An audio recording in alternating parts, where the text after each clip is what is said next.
So I plan to do a lot of these videos regarding Canadian finance and growth and investing in Canada, and I thought today it'd be wise to give some context as to how I got here, how I got to understanding some of these things and some of the things I have done to help me grow a little bit more, to help me grow financially, which is why we're talking about this today. So I thought I'd give a little bit of context as to how I came into Canada. I am an immigrant, how I came here, how I got here financially, some of the steps I took, my journey basically so far.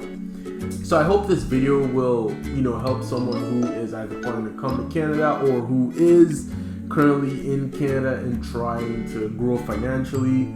And if you have any questions or any concerns, just shoot me a message. I'm always open to answering questions, hoping to help as much as I can. So without further ado, my name is MJ, and today we're going to be talking about my journey so far, and let's dive in.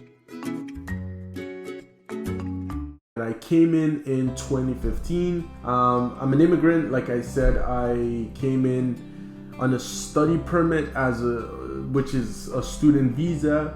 I applied from Nigeria. I am Nigerian, so I applied from Nigeria and I came in 2015, September 2015 to be exact, on a study permit to study economics at the University of Windsor. I applied to a few different universities and colleges. Some approved, some did not.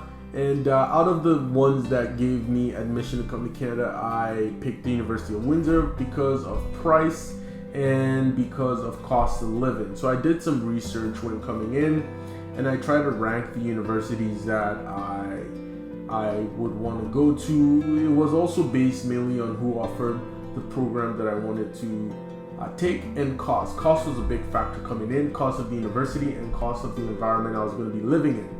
University of Windsor came up giving me an admission, and I took it, and I came in September 2015 after applying for a study permit and a study visa and being granted. My program was for 2 years, and during this time I lived fairly close to school. I was fortunate enough to get an apartment not too far from school, just about 15 minutes from the university walking, and a grocery store just maybe 10 minutes walking, or maybe not even. So I was very fortunate to get one. At the time it was about $550 a month, utilities included, I believe.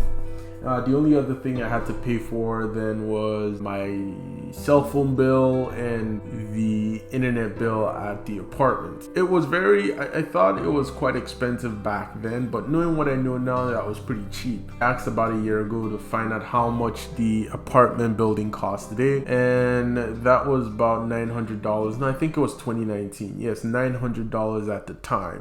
That goes to show you how things have gone considerably up in the market. Anyhow, so while I studied, I did a part-time job. I did a few part-time jobs to be exact. My first job was at a factory not too far from my home. It was a factory not too far from my home, and I believe they made GM parts. And the job was to move parts from one rail to the other rail, or line it is called. I didn't do the job very long. I ended up quitting after a few weeks because I didn't like it. I didn't like the environment.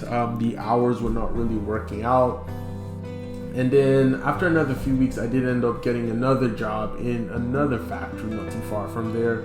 It was working on another production line. This one was a bit different. It wasn't moving anything. It was more inspecting stuff that came through the line. It was really easy. It entailed a lot of standing, a lot of looking, a lot of checking, a lot of visual inspection. So it was mentally tedious when you did this for long hours. And kudos to anyone who does work in a factory. The environment is very different.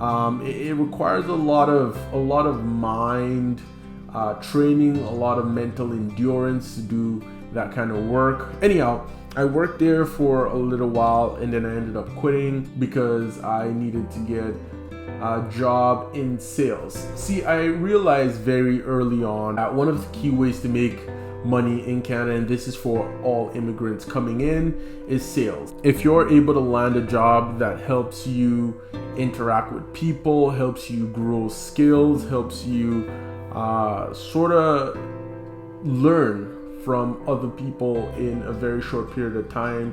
Ticket and Tills was a very good way to do that. So I got a job at the mall in Windsor. I worked at Sears, that no longer exists. I started off at minimum wage. I started off on the floor selling clothes and then quickly transitioned to the sporting department.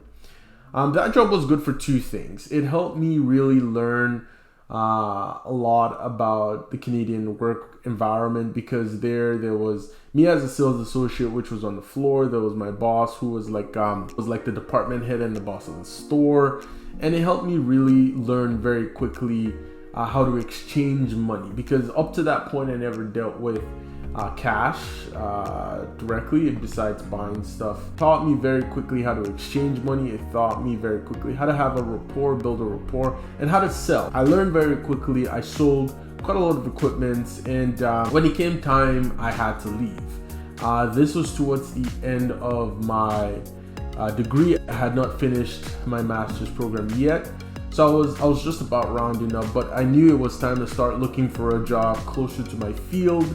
So at this point, I had to quit to allow me search for jobs and go for interviews and that sort of stuff. I didn't get into any jobs for a very long time. I think it was not until the March of the next year that I started getting anything remotely close to job offers, and they were all more entry-level minimum wage jobs, and I didn't think I wanted to do that. I knew I didn't want to do an entry-level minimum wage job, which was like a customer service representative or something of the like at a bank or at a telephone company. So I decided to start applying for jobs outside of Ontario, which I resided at the time, and I started applying in Saskatchewan, Alberta, and Nova Scotia.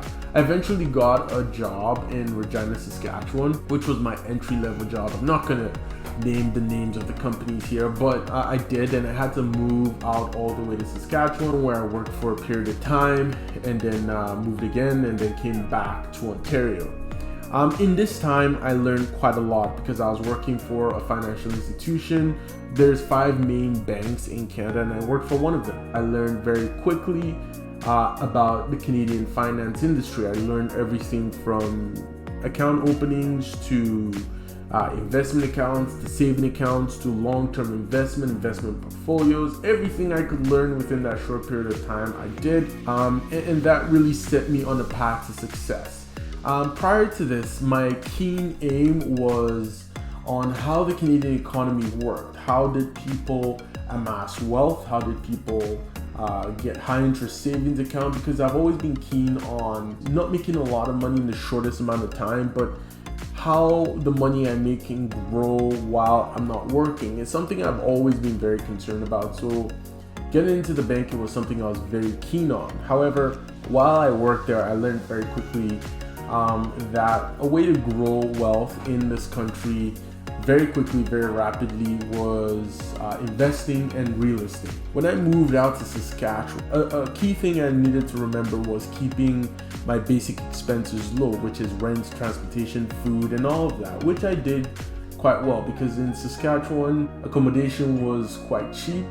So I got a tiny little basement apartment, which cost $600 a month. So over the course of time there, I think I spent, if at all, I spent maybe $16,000 in rent. So although my rent was cheap on a month-to-month basis, but rent does add up. I mean, $600 over the course of a year, easily $7,200. I know nothing compared to the amount in Toronto right now. While I was in Saskatchewan, my income grew quite substantially. I went pretty much from zero to about $55,000 in the span of a year and a half, which was quite substantial. Yeah, I saved up as much as I could, which is why by 25, I think I had amassed roughly about $30,000, $40,000 in saving. This is from zero. I had saved quite a considerable amount of money, and I started looking at the options to invest. Now, I'm not going to go into too much detail in this video of what I used that money for and how it grew. I recommend, if you're interested, subscribe, because I will be following up this video with how that money grew and what's happened to it. It wasn't just about investing, it was then just keeping costs as low as possible and saving as much as possible. And that was how it all started. Eventually, I moved back to Toronto.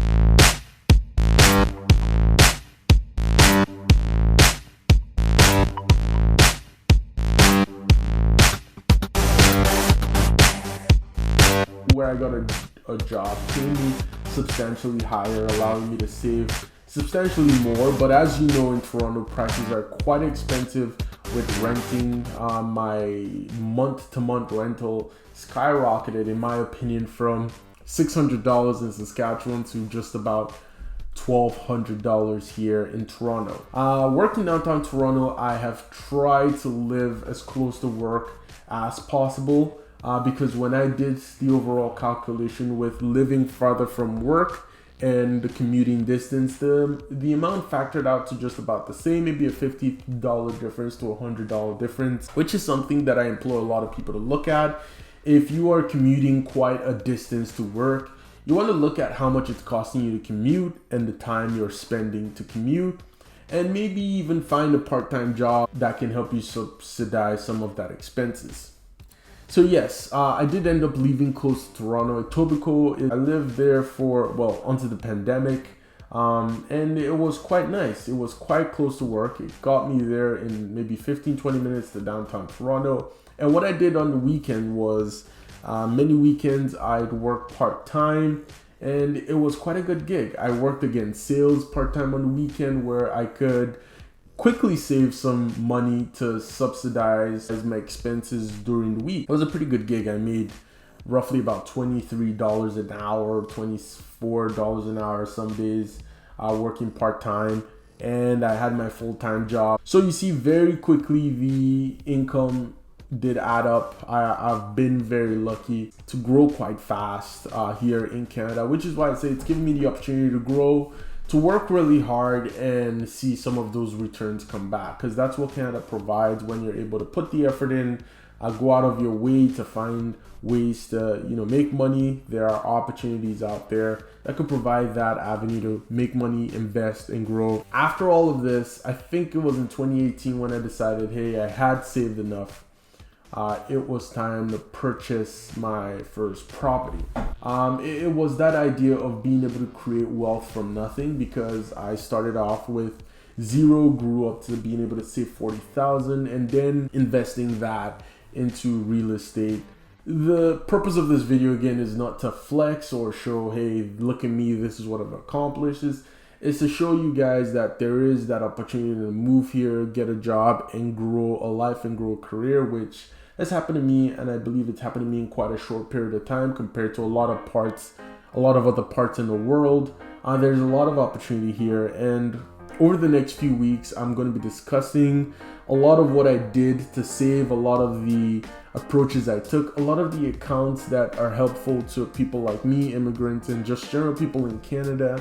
And if you want to see content like this, if you're interested in sort of things that have helped me over the past few months, please like, comment, and subscribe. And I look forward to seeing you guys in the next one. Cheers and thank you. Have a good day.